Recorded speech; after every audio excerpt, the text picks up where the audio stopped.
Dear students, how are you? I am back with full-fledged video on Heritage of India. मैंने आपको मेरी पिछली videos में एक इम्पॉर्टेंट श्लोक बताया था, राइट? वो श्लोक ये था, उत्तरम यत् समुद्रस्य हिमाद्रेश्य दक्षिणम वर्षतद भारत नाम भारती यत्र संतति। अर्थात इसका मतलब ये है कि समुद्र के उत्तर में हिमालय के दक्षिण में जो भूमि है वो भारत भूमि है, और भारत भूमि में रहने वाला हर इंसान भारतवासी है, राइट? भारत का अलग अलग नाम है, राइट? भारत को भारतवर्ष भी कहते हैं, भारत को भारत भूमि, भारतखंड, जम्बूद्वीप, आर्यवर्त, ये सारे नाम भारत के ही हैं। जैसे कि आज के टाइम में हम भारत को इंडिया कहते हैं, वैसे ही, और हिंदुस्तान भी कहते हैं, वैसे ही उस टाइम में और आज भी हम ये सब नाम यूज़ करते ही हैं, राइट? फाइन। मैं आपको दो इम्पॉर्टेंट हेरिटेज के बारे में आज बताऊंगा, राइट? जो इस चैप्टर का इम्पॉर्टेंट पार्ट है। एक है नेचुरल हेरिटेज, दूसरा है cultural heritage, right? Fine, just a minute. तो नेचुरल हेरिटेज क्या है? नेचुरल हेरिटेज वो चीज़ें हैं, वो हेरिटेज है, वो संपत्ति है जो हमें नेचर ने दिया है, राइट? जो कुदरत ने हमें दिया है वो है नेचुरल हेरिटेज। जैसे कि लैंडस्केप्स, हमारे माउंटेन्स, प्लेटूज, प्लेन्स, वो सारा नेचुरल हेरिटेज में आ गया, राइट? वैसे ही हमारे रिवर्स है, वो नेचुरल हेरिटेज में आ गई। वेजिटेशन है, वाइल्ड लाइफ है, ये सारे नेचुरल हेरिटेज है क्योंकि हमें नेचर ने दिया है, हमने खुद ने नहीं बनाया है, राइट? रिवर्स है, वेजिटेशन है, right? Vegetation and wildlife,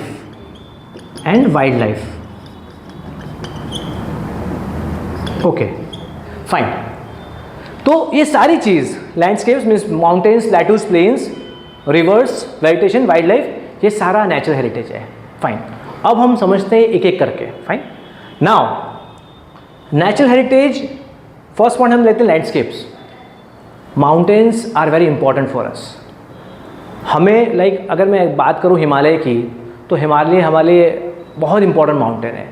ये सिर्फ हमें हार्श वेदर से बचाता नहीं है, ये हमें मिनरल्स, मेडिसिन्स और बहुत सारी चीज़ें देता है, right? We consider Himalaya as god, right? It is not only mountain for us, it is a god for us, right? Fine. In the same way, let us talk about plateaus. Plateaus also give us minerals and medicines. So again, it is a one type of god for us, right? Plains. Bharat की धरती हमारे सिर्फ धरती नहीं है, ये हमारे लिए भारत माता है। क्यों? क्योंकि हमें इससे अनाज मिलता है, हमें इससे वेजिटेशन मिलता है, हमारे वाइल्ड लाइफ यहाँ पे जीते हैं, रहते हैं, और ह्यूमन बींग्स आराम से सर्वाइव करते हैं। तो ये भारत सिर्फ भूमि नहीं है, इट्स भारत माता, राइट? फाइन। तो we have such important landscapes like mountains, plateaus and plains, right?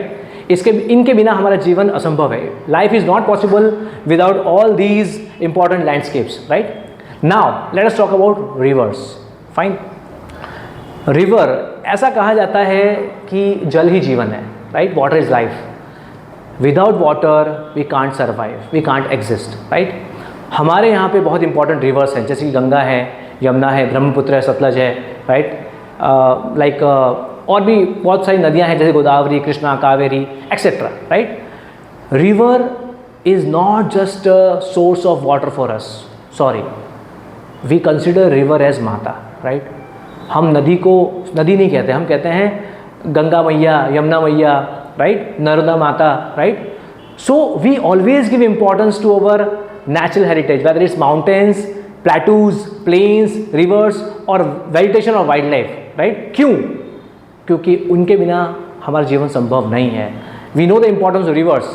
Reverse give us water for domestic purposes, we get water for industries, we get water for irrigation, we get water for developing और generating electricity. So I hope you understood the importance of reverse, right? उसके बिना life possible नहीं है, जल ही जीवन है, right? Fine. Now I have explained you about this thing and let us talk about vegetation. हमारा बहुत क्लोज कनेक्शन है वेजिटेशन के साथ। मैं आपको एग्जांपल शेयर करना चाहूँगा कि अगर आप देखेंगे जितने भी ट्रीज़ हैं, चाहे वो पीपल ट्री हो, चाहे वो बनियान ट्री हो, चाहे तुलसी का प्लांट हो, right? We all are worshipping this trees, right? Because we are nature lover and animal lovers since ancient times, right? हम प्रकृति को काफ़ी हमने क्लोजली हमने ऑब्जर्व किया है, हमने पसंद किया और हम उसकी पूजा करते हैं, राइट। लेकिन आपको ध्यान होगा, peepal tree, we are worshipping peepal tree, banyan tree, tulsi plant, we worshipping it since ancient times, right. और आज वही चीज़ साइंस हमें बता रहा है। साइंस ये बोल रहा है कि भाई preserve plants, preserve trees, conserve trees, वो तो हम सदियों से करते आ रहे हैं, right.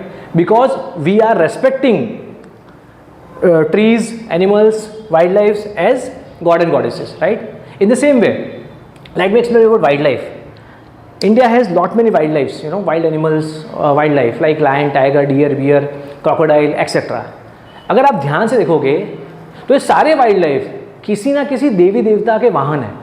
These all wildlife are the vehicles to some or other god or goddesses, right? It shows the importance of animals and wildlife in our life, in our culture, right? So आज यही चीज़ science बोल रहा है. Science क्या बोल रहा है? Preserve animals, preserve wild animals. मतलब हमारा जो कनेक्टिविटी है नेचर से कितना क्लोजली था, कितना स्ट्रांगली था, you can just imagine.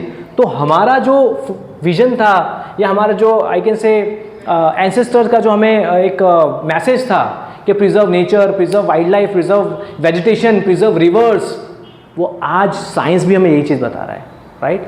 So these all are important natural heritage of our country: mountains, plateaus, plains, rivers, vegetation, wildlife.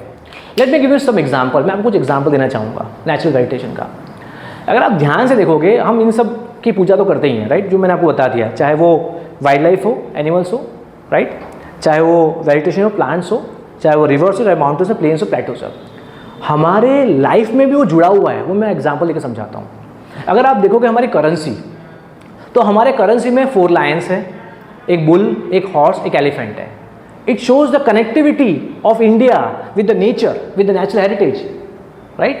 Again one more example I want to say, like if you see for example, हम जो agriculture करते हैं, जो हम खेती करते हैं, वो भी हम बेसिकली एनवायरमेंट के हिसाब से करते हैं, क्योंकि हम ये मानते हैं कि like as per the nature, as per the environment, we have to work, we have to I can say plan our day to day schedule, right.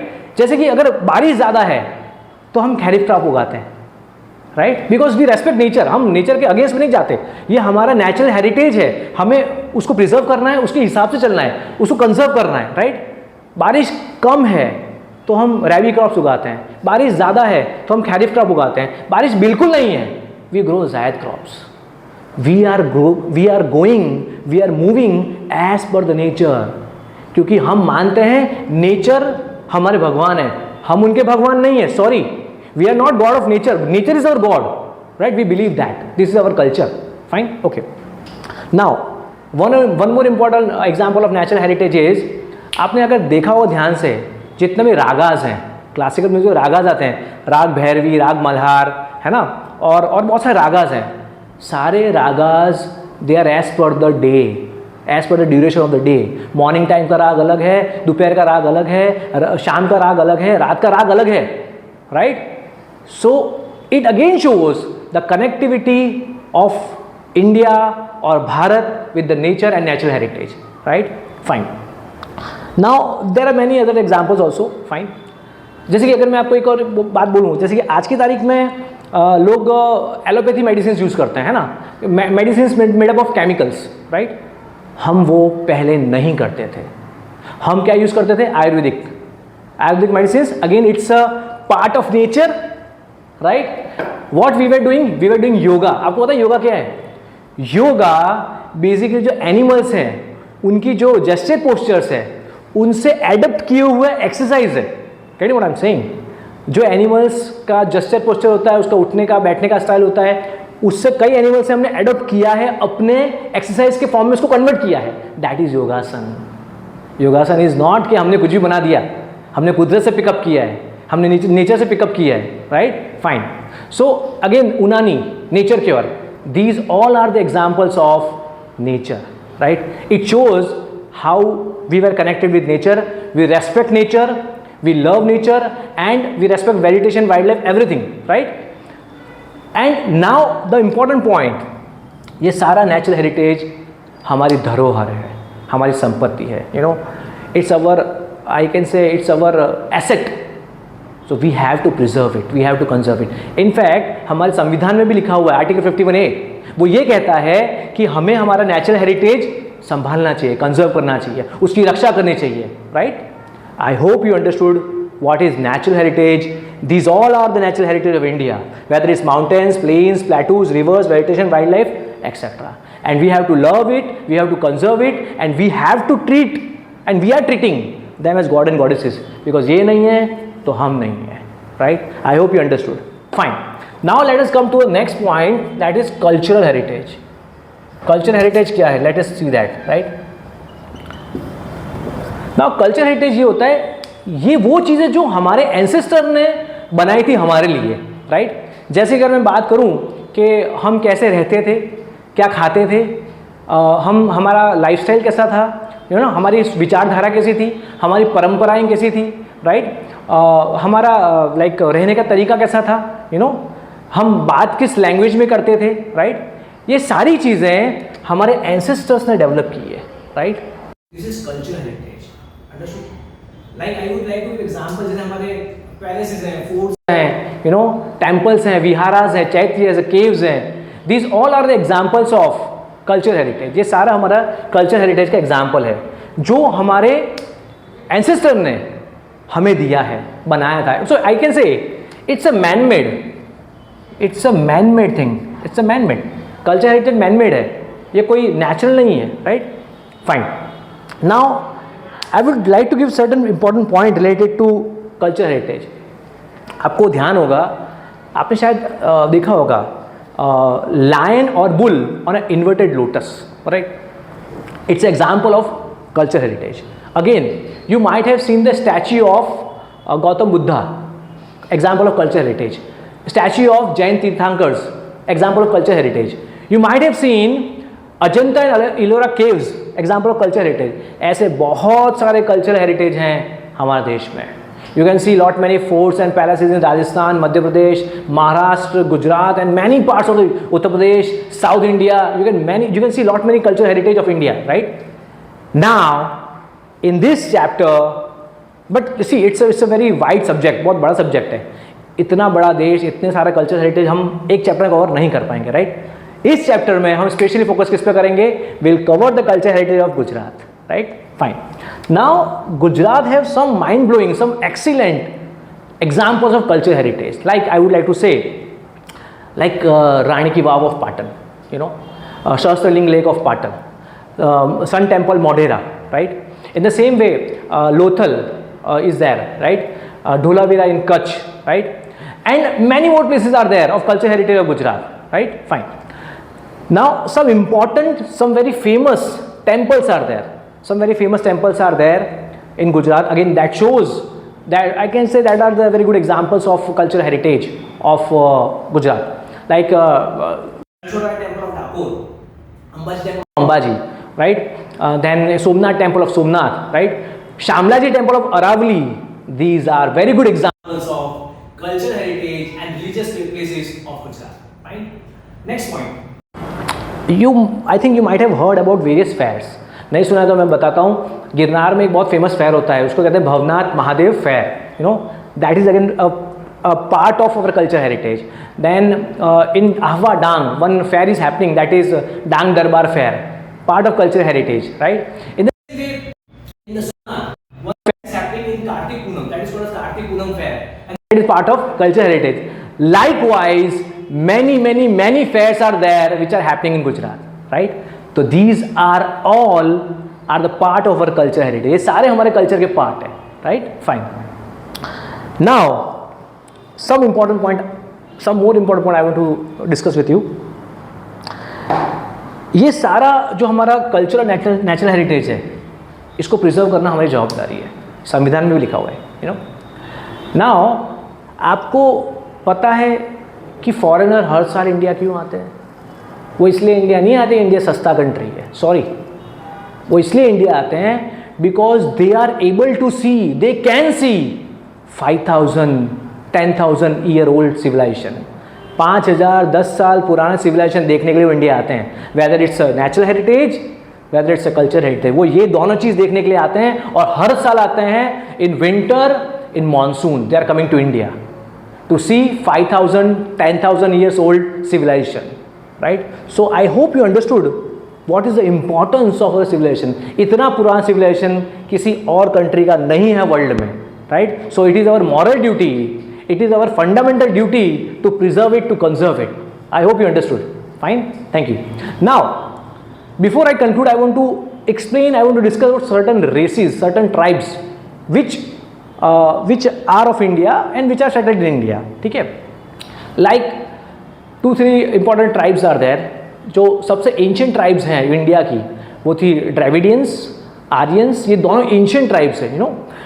जो Dravidians हैं वो क्या मानते थे, वो ये मानते थे कि they consider mother as goddess and father as god. At the same time they were worshipping God with the help of धूप, दीप एंड आरती. मतलब हम जो पूजा करते हैं भगवान की, धूप दीप आरती से हम करते हैं, वो ड्रेविडियन का कॉन्सेप्ट था बेसिकली, है ना, वो ये फॉलो करते थे. Fine. Now Dravidians had develop certain languages जैसे कि तमिल, तेलुगु, कन्नड़, मलयालम, ये सारे ड्रेविडियन लैंग्वेजेस है जो आज हम देखते हैं साउथ इंडिया में. जो जितने भी हमारे स्टेट्स हैं, कर्नाटका, तमिलनाडु, केरला, है ना, ये सारे स्टेट्स हमारे ड्रेविडियन स्टेट्स हैं, right. Fine. And there are many more concepts which were developed by Dravidians. Now I would discuss about Aryans. और बहुत सारे पॉइंट्स हैं ड्रेविडियंस के बारे में, it's a detail topic, but I want to conclude in short. Aryans again, Aryans were called as Hindus, or I can say Hindus are called as Aryans. And the place where Aryans are dominating, जहाँ पे Aryans ज़्यादा मात्रा में रहते थे, उसे कहा जाता था आर्यवर्त, मतलब Bharatkhand, right. Bharatkhand is only Aryavarta, Aryavarta is only Bharatkhand, right. वो एक ही, मतलब Bharat is only Aryavarta. Fine. तो again Aryavarta were the people who were residing in north, east and west of India. Aryavarta के लोग भी they were believing in worshipping the god and goddesses by using dhoop, deep and aarti. They consider mother as goddess and father as god. वो भी ये मानते थे कि माँ देवी के समान है और पिताजी भगवान के समान है, वो भी ये मानते थे. फाइन. और Aryans were more aggressive, I can से दे वर मोर एग्रेसिव, है ना, बहुत एग्रेसिव हुआ करते थे. Fine. So these are certain points related to Aryans. Now certain other tribes were also there which came to India and settled down, like Negroid, like Astroloid, like Mongoloid, right. We are not going to discuss in detail. You can we'll discuss in some other lecture if required, but in short these are the tribes which came and settled down in India, right. So at the end of the chapter I want to conclude with the main points that we have to preserve, conserve and maintain our natural and cultural heritage. It is our moral duty, it is our fundamental duty to preserve it, to conserve it, right. हमारी natural heritage है, cultural heritage है तो हम हैं, ये नहीं तो हम भी नहीं, right. I hope you understood my video, you understood this chapter in a proper way. We'll meet in the next class. Thank you so much. Bye.